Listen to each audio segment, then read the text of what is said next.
Hey, what's going on, guys? Welcome back to the GM. It is your guy, Boulanger. Up next on the GM, the Ravens are making moves. Let's talk.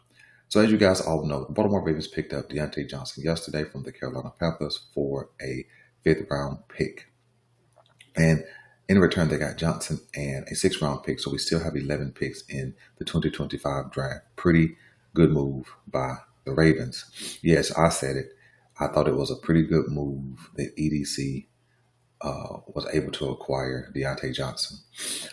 It's actually a move that I expected. I did a video actually earlier yesterday that had 5 wide receivers in it that I thought the Baltimore Ravens should trade for, and Deontay Johnson happened to be one of those 5.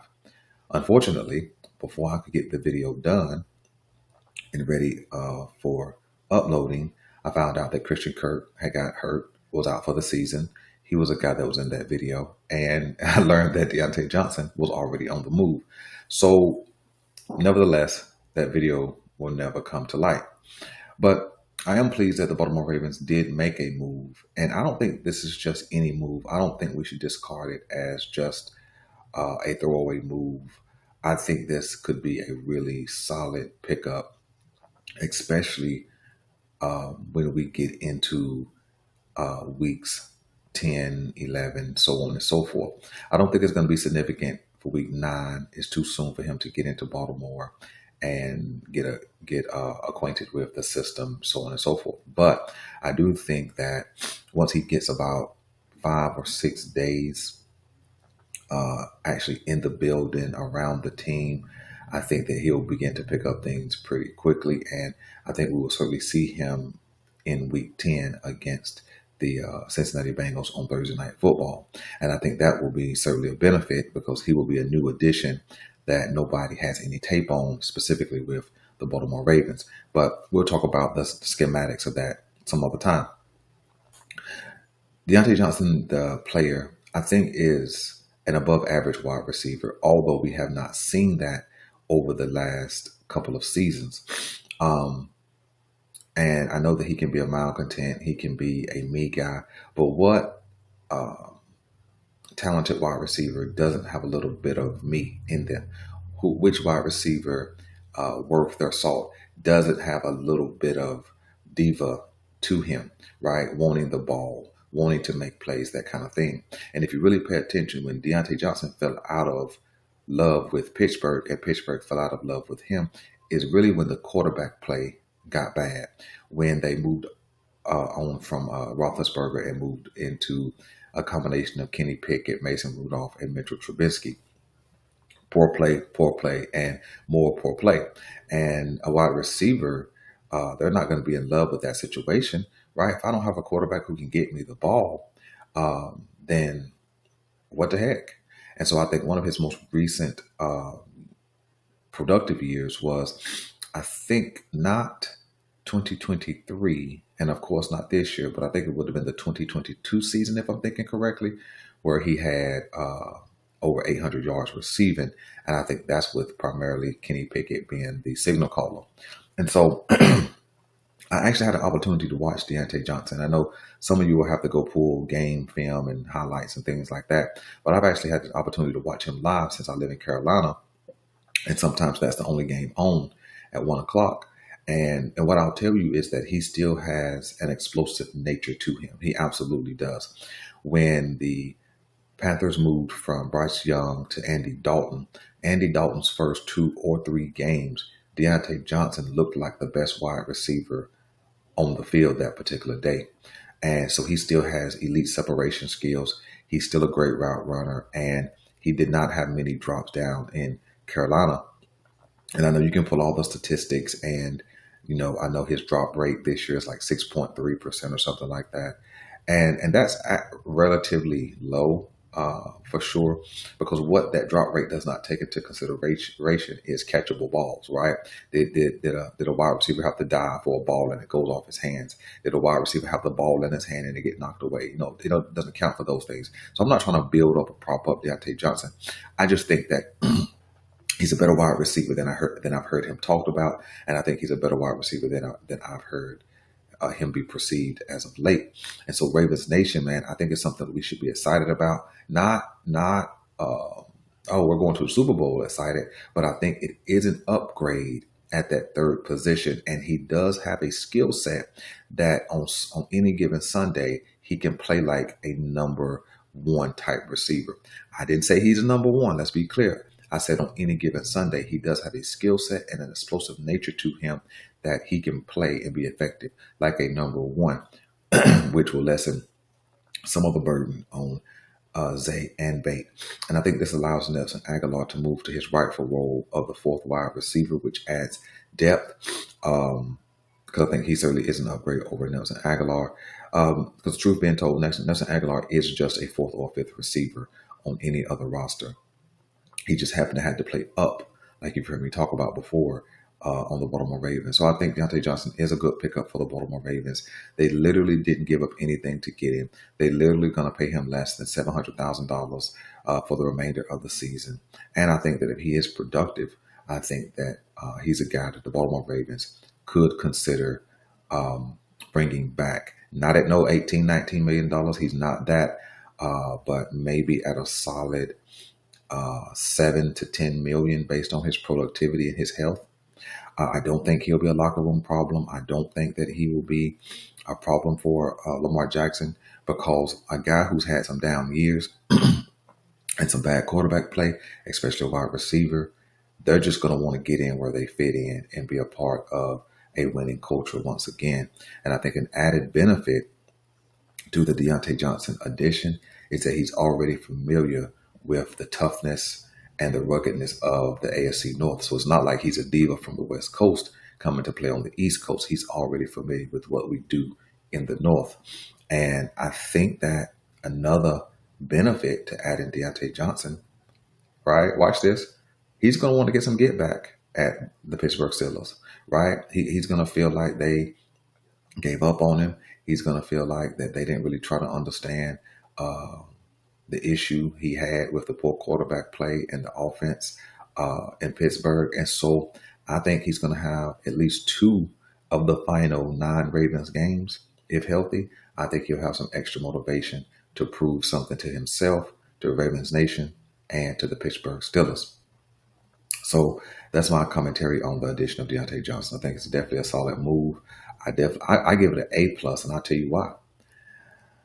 I give it an A+, not because of the player, but because of what they had to give up, which was basically nothing, right? I think Diontae Johnson was the best guy on the market that you knew was available. Now, are there some other guys that could have been potentially poached from a team? Certainly, but you would have had to give up a lot more draft capital and pay a lot more money. Now, would I have liked that? Yes, but we know that's not really how the Baltimore Ravens do for offense. Would I like Courtland Sutton? Yes, but the Denver Broncos are not trading Courtland Sutton. If they were going to trade it, they wouldn't have paid him this year, gave him an extension, and he's become a big part of the Denver Broncos offense. So please stop talking about Courtland Sutton, because that ship sailed when they paid him. Please stop talking about DK Metcalf. Why would Seattle trade DK Metcalf when they are in a situation where they're probably going to have to get a young quarterback, and you don't want a young quarterback thrown against all brand new receivers? So Seattle's not trading DK Metcalf. So let's stop that as well. And other big names have already moved, and so the only other guy that could be on the move is a Michael Pittman, who is a big body wide receiver, but he has a 4-year extension, roughly 85 million, and I don't think that the Baltimore Ravens are willing to pay that neither. So Diontae Johnson was certainly the best wide receiver who is or who was available that everybody knew about. All right, now let's get into the second part of this video, which is a video I put together yesterday about defensive trades that I decided just to add to this video. So let's get into the conversation about defensive trade candidates. Baltimore Ravens defense has been less than stellar, to be nice. Okay, we have been really, really bad in the secondary. We've been average at best in the linebacking group, and we've just been a little bit above average in the trenches. And the truth of the matter is, it could be several factors at play. It could be the loss of several defensive coaches, including the defensive coordinator who went to Seattle. It could be the defensive backs coach. It could be the defensive line coach, whoever it is and whoever the culprit is in contributing to this demise of the Baltimore Ravens defense. There's nothing we can do about that right now. But what we can do is address some things that are ailing the Baltimore Ravens, right? So I'm going to bring to you 4 options. And if I think of a bonus, then I'll give that to you at the end. I think a couple of options for the Baltimore Ravens to make a defensive impact right before the deadline is going to be option is, okay. I think one option could be Jadeveon Clowney from the Carolina Panthers. Jadeveon Clowney is a guy that the Baltimore Ravens had sought after. He had been linked to the Baltimore Ravens several years before he actually joined the Baltimore Ravens. He had a breakout season. I think he had 9 or 9.5 sacks in his single season with the Baltimore Ravens, and it earned him a big contract, or a larger than expected contract, from the Carolina Panthers, which he wanted to go home where he's from, the Carolina area, to play before his family, but that hasn't gone well. The Carolina Panthers are an organization that is kind of in turmoil, and they've been that way for a long time, and I don't think Jadeveon Clowney expected it to be that bad.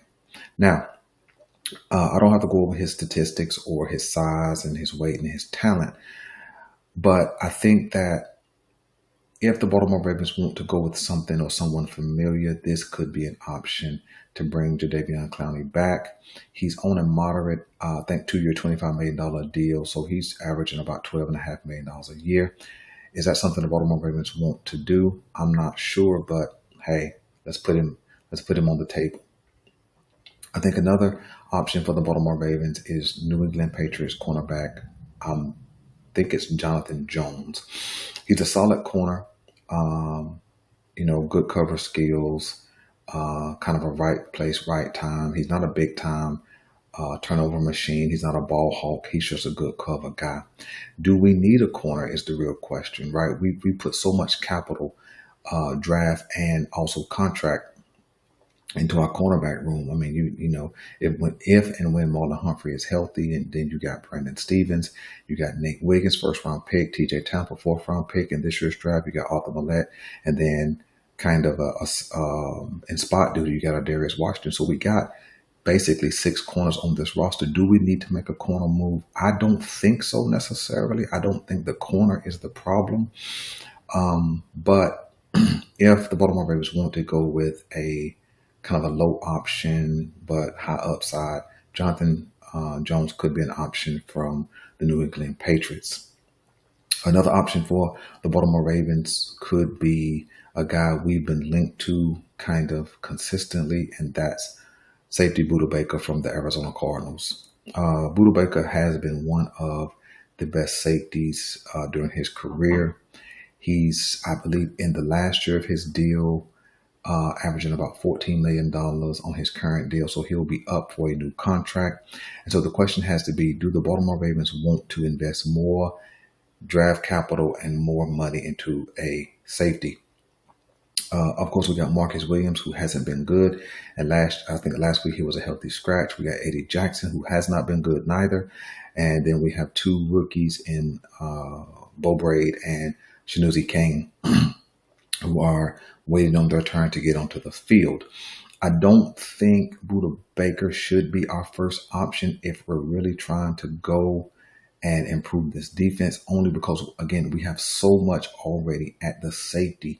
Adding another safety doesn't necessarily fix what I believe is the real problem with this defense. Again, has the safety room been bad? Yes.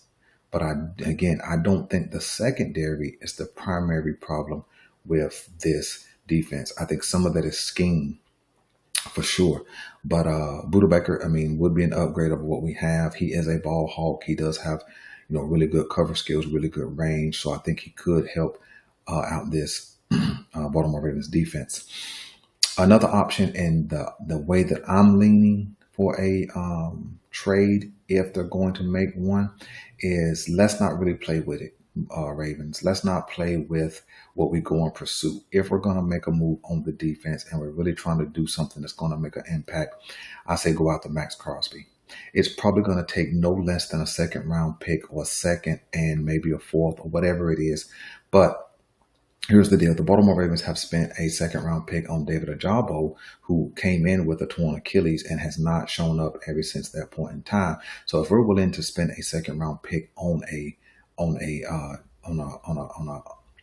rookie, then certainly we could spend a second round pick and a couple of other assets in order to get a guy like Max Crosby, who is a proven pass rusher, a guy who can go get his own, but also a guy who can absolutely make other guys better, for sure. Those guys in the trenches who would play along beside a Max Crosby would absolutely get better, because Max Crosby is the type of player who would demand a double team. He is the type of player who can close out games. He is the type of player when it's 3rd and 7, 3rd and 9, 3rd and long. He's the type of guy who can just get home on his own and wreck what the offense is trying to do. Max Crosby is only 27 years old, believe that or not. I was surprised to see his age, 6'4", 6'4"-ish, 260 plus pounds, and a guy who can just do it all. Speed, power, got all kind of moves, and I think he'll be a great addition to this Baltimore Ravens defensive front. He's on a 4-year, $94 million deal, and he will be locked up through this season, the 2025 season, and then through the 2026 season. He's averaging about $23.5 million a year. And I know you guys might be saying, Hendo, I know you are saying, Belanger, you've lost your mind. I love Hendo. I love what he does. Shout out to Hendo. He don't really know me. I don't really know him, but I really have an appreciation for his work. And we think a lot alike when it comes to content. And when we think a lot alike when it comes to what the Ravens should be doing. I'm definitely leaning to an offensive move, but I think that if we're going to go and get somebody defensively and we're not going to really invest offensively, I think go get the best guy who could be available, and that is Max Crosby. How could we afford him? It really don't matter to me how we can afford him. It doesn't really matter at this point, because I think that the Baltimore Ravens find money when they want to find money. And so if this guy's available and you can get him, go get him. I certainly believe that Marcus Williams will be off this roster next season. That's a $14 million cap hit. Excuse me, that's a $14 million cap savings. So there's a part of his contract right there. And then I think that you can look at a Marlon Humphrey contract and do some restructuring, lower his cap number.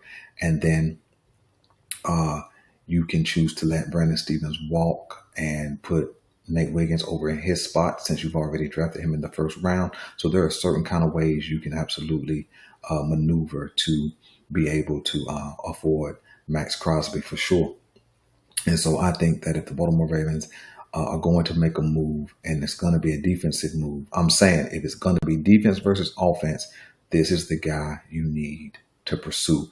I've heard some rumors a little bit about Nick Bosa. I don't believe those to be true.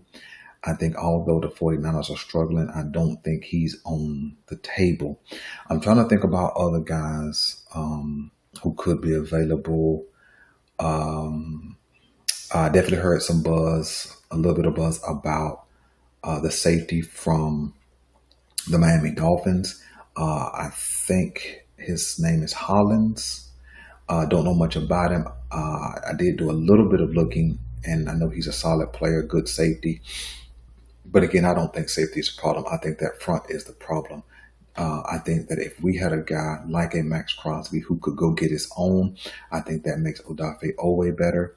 I think that makes Van Noy better. I think that makes Tavius Robinson better. I think that adds to what Madubuike can do in the middle. I think that helps Travis Jones, because you have a guy that the defense now has to game plan for.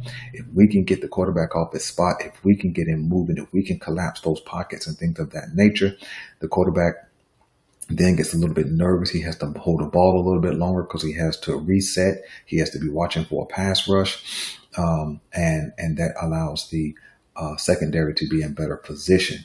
I've said before that the secondary and the front pass rush are married together, and when one is off, then the other is off, and this pass rush that we have is really non-existent. I know Calvin Noy has about 6 or 7 sacks or whatever, but I told you part of that reason is why reason why he has that many sacks is not because he's just dominating and getting off the ball. It's really because when the quarterback holds the ball, a lot of times we make them hold the ball into a sack, not really because we're beating our man and really getting the job done. So let me know what you guys want me to know, man. Again, to summarize, Max Crosby is my pick, man. Go get him. If the Baltimore Ravens are going to make a defensive move, go get the best guy who could be available, and that is Max Crosby. I'm your guy, Boulanger. I'm out.